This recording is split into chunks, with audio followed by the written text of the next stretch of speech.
welcome to Stretford, Paddock. Manchester United 1, Newcastle 0. My name is Joe, that is Tom Cooney. We're going to be going through this, looking at that game. Get your thoughts in the comments as well. A much needed clean sheet for Manchester United. A first win since October in, at Old Trafford for Manchester United, at home. A very interesting game. I know that the old phrase, a game of two halves, is trotted out all the time, but it felt like two completely different games to me. Did you feel the same? Well, second half was wild, wasn't it? Not just with the way it panned out, because we really didn't offer anything for the entire 45 minutes. It was backs to the wall from the moment the second half kicked off, but also with the team that we finished the game with. Yeah. The formation changes within game, the amount of young players on the pitch. I'll be honest, that I know you can look at that second half and think it wasn't great because we didn't offer much, but clean sheets have been so hard to come by. When did you say? When was the last time we kept a clean sheet? It was against Sunderland. Sunderland, right? Yeah, it's the only one we've had all season. So number 2 all season. I think it hits a bit harder, doesn't it, when you know it's something you really struggled with, because that really was all they had to focus on. We've seen in game needing to manage a 10-minute period in a game, and they've not been able to do it, conceding a goal or 2 goals at awful times. Yeah. To be able to do 45 minutes like that, that's a step in the right direction. Yeah, there's a lot to get into here. I mean, just to go through the game, obviously, Dorgu with the only goal, a phenomenal finish 25 minutes in. United started the game really well, first 10, continued this trend of, I think, how we played against, in many games this season, but certainly Bournemouth and Villa. Very strong start to the game, more of the ball, good chances. Then Newcastle came back in after this injury to Ramsdale, which was very clearly them stopping the game to try and reset and counteract what United were doing. Somewhat successful, obviously didn't get them a goal or many chances, but they came back into the game, and just as they were starting to look decent, United scored the goal, and it was a brilliant goal, wasn't it? Yeah, I think he's got that in his locker. You know, he's someone he's somewhere in there. He's obviously found it today. He spent a lot of time playing higher up the pitch, but and by all accounts, on the right side rather than the left, because I don't think seeing him in attacking positions is something we're not used to, because often the complaint has been when he's been on the left hand side, he gets into the box and he can't quite find. Yeah. He looks a bit like, he's getting a nosebleed. He looked great off the right today. He looked certainly after the goal, but phenomenal finish, brilliant technique, arrowed into the bottom corner just when we needed it, and I thought it was nice to see the lift in him and how he played with a bit more confidence in that first half. Yeah, I thought he was excellent, and he did look like a different player on the right wing. He wasn't this tiny technical sort of touches player, but he was competent and confident and going past his man at times, cutting inside, having shots, brilliant finish. He looked desperate to get in the box as well, as a winger should be. Yeah, he did a lot of that really well. As the rest of the half went on then, I thought United continued to be the better team. We ended I think other than maybe the last 3 or 4 minutes where Newcastle sort of started this pattern of us sitting back a little bit, we ended that half with United having 6 shots to their 3 on target to their 1, and they made 0.14 XG as well, Newcastle. Very, very little to show for that half.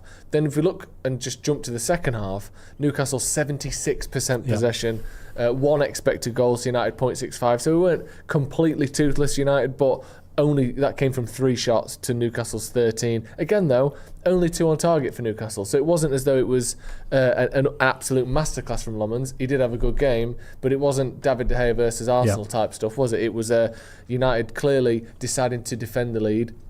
And I'm going to say, I think the reason for that started with Mason Mount and continued throughout the other substitutions. And this is no knock to any United player, and especially a youngster like Jack Fletcher, who came on and I didn't think was bad, but he's not as good as Champions League winning Mason Mount, is he? It would be sort of absurd to suggest that he is.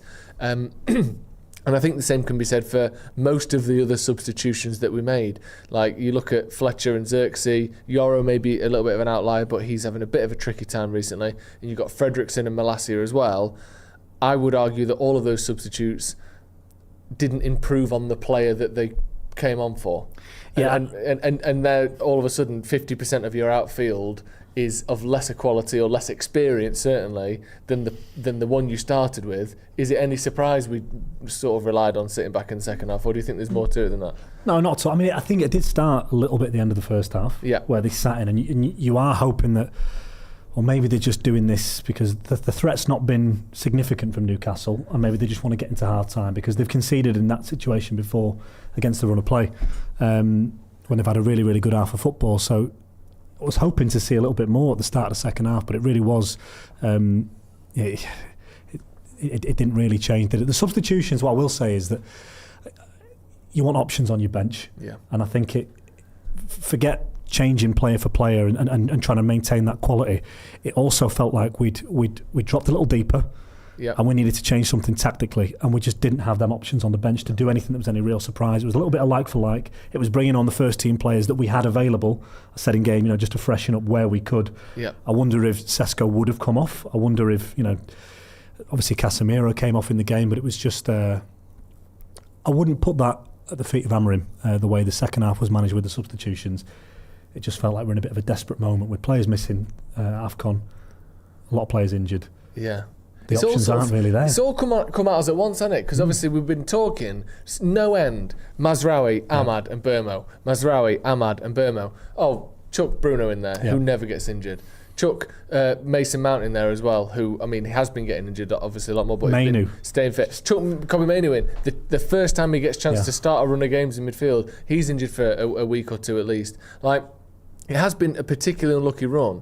And you look at the teams around us, one great thing about this result, and I'll get to the comments in a minute, is you've got Chelsea play Villa tomorrow. So one of them or both of them are dropping points. They can't both sort of pull up 3 points ahead of us again. And then you look at the game after, you've got Crystal Palace versus Tottenham. One or both of them is dropping points. Even Sunderland versus Leeds. Leeds have been on a great run of form recently. I know they're not ahead of us in the table, but you would hope that maybe Sunderland can drop points against a really in-form Leeds team who I think undefeated in 4 games now. Everyone's going to play each other all the time because it's so tight around there. That Chelsea versus Villa game is literally perfect for us. So regardless of the second half and the details that weren't quite great, that's why winning is so important, because they can't both pull away from us. We are going to be climbing the table, whether it's through position or just getting closer to the teams above us. That's just a good thing at any time, isn't it? Definitely. And we talked about a potential loss of momentum. Would you get a bit of a grace period if results suffer when we've lost these players to AFCON? One, I don't think he does, but two, it doesn't matter if the players come back. If you're losing games in that period, that loss of momentum is difficult to wrestle back. These teams are dropping points. We're fifth in the league. We've been very inconsistent. I'd like to think that we'll find a better consistency as the season goes on. It's really important to maintain it, because I do think that last Champions League place is where we want to be aiming for this season. Yeah. And it would be a real shame in this period where we do have injuries to fall off in a way that really makes that difficult when the players come back. You said about Dorgu having that in his locker. He wasn't sure what he did until tonight. He said, it was a good hit. I didn't know I could do that. I love do you know what? I was asking the question because I know he's... that's great. Can he do this? Aidan Heaven, who was fantastic tonight as well. I think especially worth pointing out after some of the stick he got for the Bournemouth game in particular, and to a certain extent as well, the Villa game. But I think he was excellent today. Defended well going back towards his own goal. Defended the box brilliantly. Had that kind of... Maguire, Delic sort of magnet on his head at times, which you always want from defenders. He's so relaxed as well. The amount of times he waited to be pressed and just turned and went the other way and brings the ball. Really good point. On the ball, he was dummying and turning people out as well. He said, whatever the manager does, we know it's going to work. Talking about the system, which is obviously a good vote of confidence. He also said, finally a clean sheet. We've been waiting for this. I'm so happy. I'm so proud of the team. We belong in Europe and we want to get there for the next season. Which is good. I'm glad he's reiterated that after the article that was written about him last season, a couple of weeks ago. Loads of comments. I'm going to get into some of these because obviously with any Manchester United result, there is happy and there is frustrated and angry. So we're going to go into these. Images.com pics. Thank you very much for joining the academy. Red Baron says, this team just goes defensive when we score 1. Okay. Righty says, hate to be that guy, but hard to enjoy that. Completely unsustainable football. Manager single-handedly turned a pretty even game into attack versus defence. I don't think he single-handedly got Mason Mount injured and had 3 and 5 and 6 of his best players injured or at AFCON. Come on. If we'd have played really well and lost, would you be happy? surely, you know, the only measure of being good isn't completely dominating the game and winning with a clean sheet, otherwise you're gutted. If you can't enjoy wins, come on. But it's no coincidence that the one area of the pitch that we're probably not overly decimated is defensively. In midfield as well. Yeah. And we've come out with only our second clean sheet of the season, and we didn't look overly troubled. No. I'm happy with that. We were poor going forward, especially in that second half. Second half, we didn't create enough. But even in the first half, I didn't think we were brilliant. I thought I was liking some of the touches. It looked like we were getting into nice areas, but I didn't think that this was a free-flowing attacking performance. I always felt from minute one this is going to be tricky. Why I said we need to get the first goal, because we've not got a lot in the way of going forward here. Yeah, I know. Especially with Bruno not being there. And Burmo not being there, Ahmad not being there. They are our three most creative players statistically. They've made the most chances out of anyone for Man United this season, and none of them are there. Take them all out. You've got to take your wins where you can get them. Matthew Williams says, people complain when we play well and lose, and when we play and then we win and don't play well. Winning the game with that team on the pitch is very satisfying. I completely agree. Caldun Lee says, great result, but the takeaway tonight was Xerxes was as bad as he was 12 months ago against Newcastle. We played with 10 men when he came on. Red Baron says, Newcastle are a proper scummy team. KD says, Euro is incredible, but Heaven might be my guy. To be that young and fill in for Matthijs de Ligt or Maguire is absurd at centre-back. I thought it was excellent. The sitting-back thing, says Averma, I thought Xerxes would help, but it was completely disappointing in holding the ball. Too many errors. Also, happy birthday, Joe. Thank you very much. It's not my birthday. I think it's a Christmas joke there. Goatman says, above the Scousers again. Come on, United. Yeah, very good. Hands up for the Panther. Love Xerxes. Great but frustrating. Need a backup striker and experience off the bench to help Sesko. Ales/Vin Janssen as an example. Few goals and make a difference. Suck on that, Ethan. Newcastle is worse than your story. Up the sloppy joes. Thank you very much. Just on this sort of run of form that we've been on, it has been a strange combination of a result to performance combo, hasn't it? I think the first half was much more like the Villa performance and large portion of the Bournemouth one, although not as free-flowing in attack as you said as the Bournemouth game. But what do you expect with fewer good players in there? But one thing we haven't had all season is resilience. We did have a bit of that today. I thought certain players in particular, I thought Cooney, I thought Dorgu, Heaven has been mentioned already. But Mamo Ugarte, who's maybe been the least popular player in the United squad, didn't put in a Gattuso in the World Cup final performance tonight. But he got about, yeah. He got about, he didn't embarrass himself, he didn't fuck anything up, and I thought he did some really good things, some good tackles, and put in a performance that he must have been desperate for inside for weeks. I agree. There's something to be said for playing to the setting up to the strength of your team as well, because I wonder what do people want? You could have, maybe there is a way that he could have set up or instructed his team to be a little bit more attacking in that second half, but with the players on the pitch and how Newcastle, we're inevitably going to step it up, is that risk of being a little bit more adventurous worth what it makes you, defensively? Because how adventurous realistically were we going to be? Was it going to be good enough to go and steamroller them and score a second, score a third goal? Probably not. So there is something to be said for saying, actually, you know what? There's a good, they're not creating too much. Yeah. We're defending well. Let's not take loads of unnecessary risks. I completely agree. And also, like I said before, we've all been waiting for AFCON. We've all seen it come in. We've all been worried about it. We all accept that there's going to be a drop-off when AFCON comes around. Then you add on a Bruno injury, which literally never happens, has never happened at Man United. He's never pulled a muscle at Manchester United until this week. Then you add a Kobbie Mainoo injury. Then you add a Mount injury at half-time.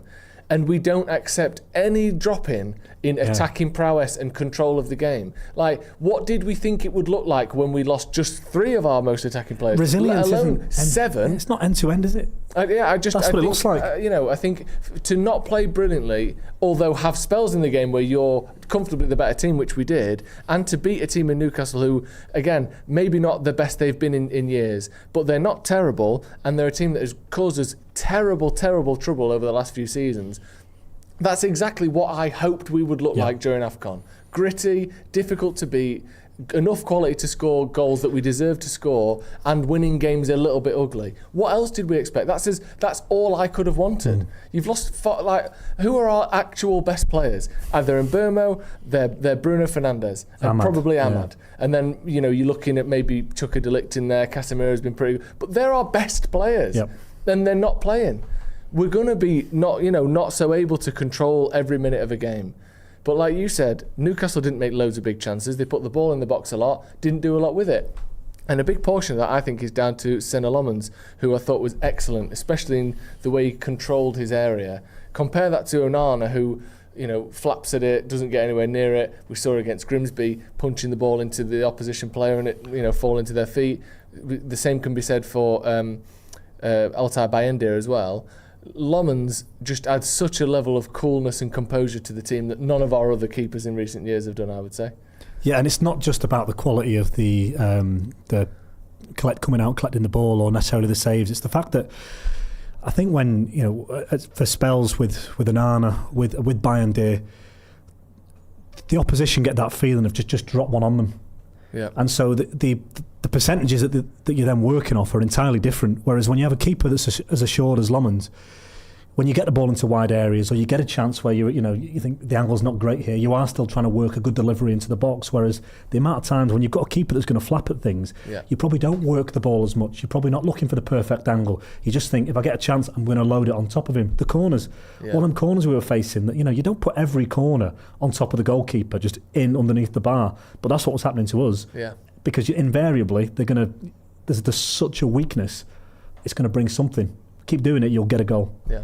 There was one in particular at the end that we all spoke about. It was like one of those sort of NFL wide receiver montages where he sprints out and he jumps and sort of scoops it under his arms, but over like 4 or 5 people, a huge cluster of people, and he came and it's 7, 8, 9 yards off his line, and he's reaching out to grab it and hauls it in and lands, and it doesn't spill. And I honestly, that one I thought, that's absolutely excellent, because you're not just reading the ball and can I get there and then it's a clear path. He had to go over a number of people to do that, and I thought it was excellent from him. And I thought, generally speaking, it was a good performance from Manchester United. Slightly bizarre that second half, not what anyone wants to see, but when you keep losing best players,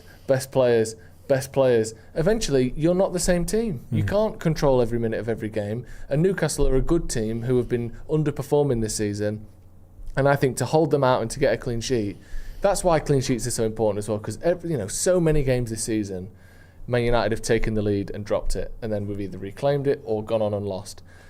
To do that tonight against a tough team, when we've not done that, we've not won at home in pushing 2 months, very, very impressed with that tonight. And even though it wasn't the perfect performance, it was a result that was absolutely crucial, I think, for pretty much everyone to go on to the next game as well. Is it Wolves now we've got next? Again, even with a depleted team, it might not be the walkover we think it's going to be, but you would expect United are going to get a good result there. Then you can start building a bit of momentum, hopefully, before the lads come back from AFCON. I agree, yeah. We need a result as well. Yeah. If, performances are great, but there has to be a mix, and there's going to be, there's times, this team isn't going to progress if they can't do what they did there for 45 minutes. Yeah. For periods of games where their back's against the wall, where maybe they've not got it right, or they've been tactically surprised, or a team's just playing well against them, because we're not Arsenal yet, we're not City yet, Chelsea. You need to have that in your locker, and too many times this season we haven't. We've played really well and conceded soft goals the first time we're put under threat. Teams don't need to build strong XG against us and chance after chance. They go forward, they score, and it's like, well, brilliant. Yeah. Everyone's saying how well we've played, but it's 1-1 and now we're under the cosh. So I think that just in isolation, that 45 minutes, you want to see more. And if you've but it's, you can't not look at the positives of that. No, you can't. And if you've watched a lot of Arsenal over the last season or two, there's no shortage of that type of performance. Like, I'm not saying that that's all they ever do, and the times where they do not blow people away. But I've watched them at times thinking, you're just going to defend that. You're just going to defend a 1-0 lead against them or against them, and they do it. And when it's them, it's the sort of grit you need to win a league title. You're top of the league. You just got to win games, and that's what United have done today. Again, against a tricky team in difficult circumstances. Very, very good result. DRZ said some promise in the youth there. How many 20-year-old or below players were on there? Fletcher was disciplined. I mean, there was a lot of youngsters, wasn't there? If you look through the whole team. Heaven and Yoro, for example. You got Fredrickson, Fletcher on there as well. I mean, he's not under 20, but Lomans is a very young keeper. Yeah. A lot of these people will be here and will be better in 4, 5, 6 years' time than they are now, which is obviously always a good sign. Hey, it's your boy Gil. Hi, Gil. What's more tragic? Oh dear. The Chernobyl disaster or watching Xerxes play football. Now, Gil, what have we told you? We don't speak like that, okay? We say nice things. Chernobyl, though, for sure. May Amateur says, with the subs, I was initially frustrated, but truthfully, Amorim made the right decision. Managed the game out and set a foundation defensively that you can start to build upon. Got to give him that one. And Dario Brubeck says, is that Carl Pilkington beside you, Joe? Were you? Me? Who? I don't know anyone who looks less like Carl Pilkington than you, so I don't assume that he's talking about you. What? I'm not. I'm so gutted by it. What's that? No, of all the comparisons, I've had a few. Yeah, Carl Pilkington. I don't see that one personally. Nice to see actual footage of Xerxes' boxing walk. I'm not sure what that means. Was he? What was it? Because walking around? I don't know. Potentially. So many fans are embarrassed that we might celebrate that. We got trounced in the second half. How the F have we ended up winning? It's just 3 points. I know. It's just a win against the team that... Not every game doesn't have to be a 10,000 word thesis on the future of Manchester United. We've beaten Newcastle at home. We've won the game with a clean sheet. We were the better team in the second half, got the goal. Newcastle were the better team. In the first half, got the goal. Newcastle were the better team in the second half and couldn't get the goal because we defended well. I'll take that personally. On Boxing Day as well. A little Christmas cracker for everyone there. Tom, it's been an absolute privilege and a pleasure as always. Thank you for coming on. It's been nice to come on when we win, isn't it? There's not been that many of them. I actually can't remember one this season. Chelsea. That was a good one as well. See, we do beat good teams occasionally. Thank you very much for joining us at home. A much needed win for Manchester United. Up to 5th in the Premier League table for now. Manchester United 1, Newcastle 0. We'll see you in a bit.